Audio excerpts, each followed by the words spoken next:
कंबर रिपोर्ट मुंजी Sindh news district reporter न्यास सिंधुनी जी रिपोर्ट मूजिब IBA टेस्ट पास उम्मीदवारन पारां मुतालबनि जी मञता लाइ एहतजाज गुज़िरियल हुकूमत हार्ड एरिया जो जवाज़ बणाए 30 खां बि घटि मार्कूं खणंदड़ उम्मीदवारन खे भर्ती कयो हो। मुज़ाहिरीन भर्तियुनि सां पाबंदी हटाए उम्मीदवारन खे 30 ते पास करे ऑफर ऑर्डर कया वञनि।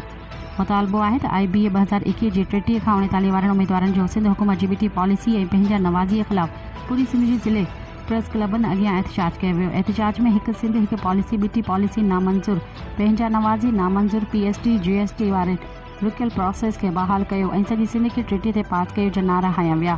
हिन मौक़े ते IBA तहरीक जे अॻवाननि मीर सद्दाम हुसैन सांगा, हमीदुल्ला मरी, अब्दुल वाहिद खोकर, अयाज़ अली तुनियो, सईद अहमद, अमजद अली बुगटी ऐं ॿियनि उम्मीदवारनि चयो त सिंध हुकूमत उस्तादनि जी भर्तियुनि में हार्ड एरियाज जो जवाज़ बणाए पंहिंजा नवाज़ी कंदे 30 खां बि घटि मार्कूं खणंदड़ उम्मीदवारनि खे उस्ताद तौरु भर्ती कयो आहे। जो त कानून ऐं आइन बराबरी जा हक़ ॾिए थो।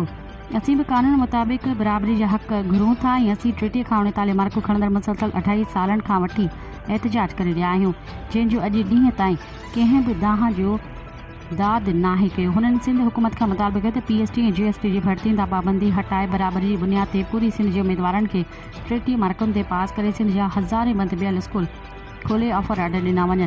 हुननि वधीक चयो त असांजो हाई कोर्ट कराची में केस बि हली रहियो आहे। असीं मुअज़्ज़िज़ जज साहिबान खे बि पुरज़ोर अपील ऐं मुतालबो था कयूं त असांजा कानून मुताबिक़ इंसाफ़ कयो वञे ऐं असांखे बि हिकु सिंध हिकु पॉलिसीअ ते 30 खां 39 उम्मीदवारनि खे पास करे ऑफर ऑर्डर ॾिना वञनि। बाक़ी जे सिंध जे ज़िलनि खे तालुकनि खे उन्हनि नज़रअंदाज़ कयो आहे। सिंध हिकु आहे त सिंध में पॉलिसी बि हिकु ई हुजणु खपे। इहो किथां जो कानून आहे त सिंध जे 18 तालुकनि में 30 ते पास ऐं सिंध जे बक़ाया ज़िलनि में हुननि 39 ते फेल कयो आहे। इहा हिकिड़ी बीटी पॉलिसी आहे जेका असां सिंध जा नौजवान मुसलसिल 28 सालनि खां वठी करे एहतजाज कंदा रहिया आहियूं, पर अॼु ॾींहं ताईं असांजो कंहिं बि दाह जो दाद न कयो आहे। असांजो हाई कोर्ट कराची में बि केस हले थो। असां पीपुल्स पार्टी चेयरमैन बिलावल भुट्टो ज़रदारी साहब खां, फरियाल टालपुर साहिबा खां ऐं आला इदारनि खां इहो मुतालबो कयूं था त सिंध हिकु आहे त सिंध में माटेली मां वारो सुलूक न कयो।